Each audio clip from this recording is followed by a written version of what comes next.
Hello, growers. Say goodbye to heavy sandbags and hello to modern growers' quick hoops, low tunnels. Protect your plants from pests, wind, rain, and frost without the hassle of sandbags or flimsy hoops.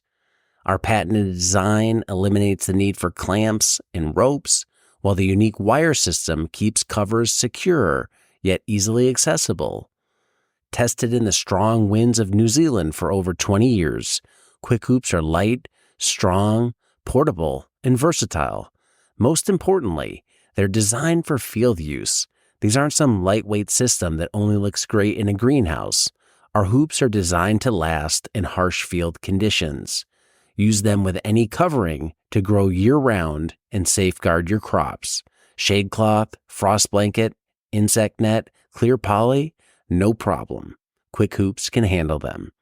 Get Quick Hoops today at shop.moderngrower.co and protect your crops for years to come.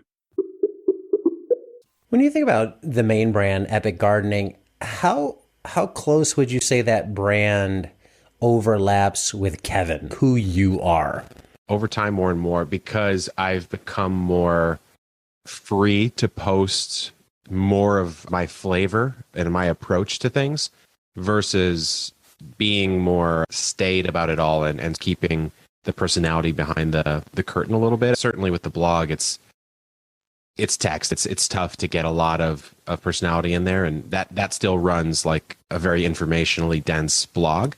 But as we've evolved with YouTube and the podcast and these sorts of things where you can showcase more of the personality, I've added a lot more of that in as I've seen that people seem to enjoy it. I seem to enjoy it. So it's a win-win and things keep going from there. And to me, the more you do that, the more you solidify the uniqueness of the brand, because someone could try to be you or do the video the way that you do it or however, but it'll always come off like they're trying to do it. So there's only one you, and that's to me a huge strength. How hard do you think it was for you to find that voice? Like, we all are who we are when the camera's off. But then when you start creating content, and it could just be as even in post, the language you use in posts or how somebody might interact at a farmer's market, I think a lot of people dial down who they are. And it's only when they lose that reservation and kind of just say, hey, this is me, that I think you start to see creators, brands, content creators really start to take off, because we're all people looking to connect with other people, and they say, oh, okay, that's who that person actually is. Yeah, I think it's tricky. I think for me, there's a self-discovery of things you do in your own life. Like I did Toastmasters for a long time, public speaking club. I did improv comedy for about 18 months. I went through all the levels and graduated out of the class and did some performing here and there. And so that helped me, because that was, real world situation, desensitizing you to acting silly in front of people you don't know, or giving a speech on something in front of people that you know.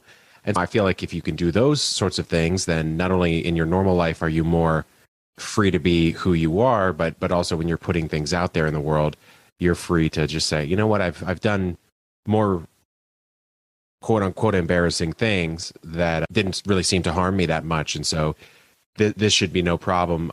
And I also think just you do have to, like, it's a personal thing of working through the fears, I suppose, of being judged or being seen, especially when you're putting content out with your face on it. A lot of people are afraid of that.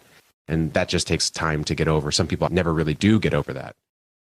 Yeah, and for the people that don't, do you think Epic Gardening could be the brand that it is today if people never saw you? So if all your content was just how you see the world through your eyes, it's all looking out at a landscape, at a garden, you talking off video, but it's just not you on camera. Do you think you could make it work?